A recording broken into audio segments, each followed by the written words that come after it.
Pride and Prejudice by Jane Austen. Chapter 2. Mr. Bennet was among the earliest of those who waited on Mr. Bingley. He had always intended to visit him, though to the last always assuring his wife that he should not go.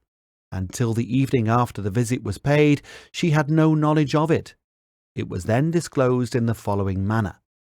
Observing his second daughter employed in trimming a hat, he suddenly addressed her with, "I hope Mr. Bingley will like it, Lizzie." "We are not in a way to know what Mr. Bingley likes," said her mother resentfully, "since we are not to visit." "But you forget, mamma," said Elizabeth, "that we shall meet him at the assemblies, and that Mrs. Long promised to introduce him." "I do not believe Mrs. Long will do any such thing. She has 2 nieces of her own. She is a selfish, hypocritical woman, and I have no opinion of her." "No more have I," said Mr. Bennet, "and I am glad to find you do not depend on her serving you." Mrs. Bennet deigned not to make any reply, but, unable to contain herself, she began scolding one of her daughters. "Don't keep coughing so, Kitty. For heaven's sake, have a little compassion on my nerves. You tear them to pieces." "Kitty has no discretion in her coughs," said her father. "She times them ill." "I do not cough for my own amusement," replied Kitty fretfully. "When is your next ball to be, Lizzie?" "Tomorrow fortnight." "Aye, so it is," cried her mother, "and Mrs. Long does not come back till the day before, so it will be impossible for her to introduce him, for she will not know him herself."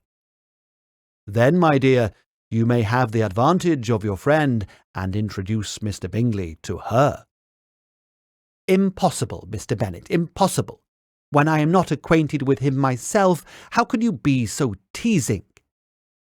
"I honour your circumspection. A fortnight's acquaintance is certainly very little. One cannot know what a man really is by the end of a fortnight. But if we do not venture, somebody else will, and after all, Mrs. Long and her nieces must stand their chance, and therefore, as she will think it an act of kindness if you decline the office, I will take it on myself." The girls stared at their father. Mrs. Bennet said only, "Nonsense, nonsense." "What can be the meaning of that emphatic exclamation?" cried he. "Do you consider the forms of introduction and the stress that is laid on them as nonsense?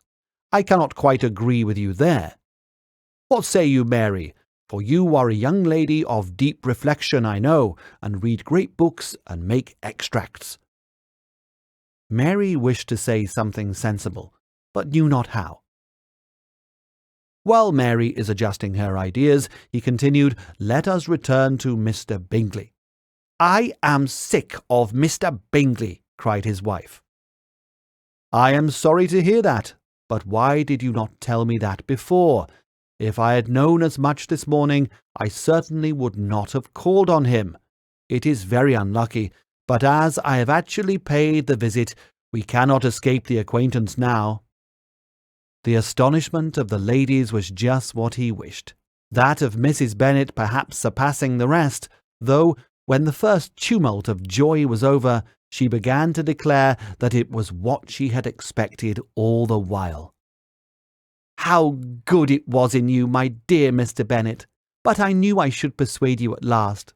I was sure you loved the girls too well to neglect such an acquaintance. Well, how pleased I am, and it is such a good joke, too, that you should have gone this morning and never said a word about it till now." "Now, Kitty, you may cough as much as you choose," said Mr. Bennet, and as he spoke, he left the room, fatigued with the raptures of his wife. "What an excellent father you have, girls," said she, when the door was shut. "I do not know how you will ever make him amends for his kindness, or me either, for that matter. At our time of life it is not so pleasant, I can tell you, to be making new acquaintances every day. But for your sakes we will do anything. Lydia, my love, though you are the youngest, I dare say Mr. Bingley will dance with you at the next ball." "Oh," said Lydia stoutly, "I am not afraid, for though I am the youngest, I am the tallest." The rest of the evening was spent in conjecturing how soon he would return Mr. Bennet's visit, and determining when they should ask him to dinner.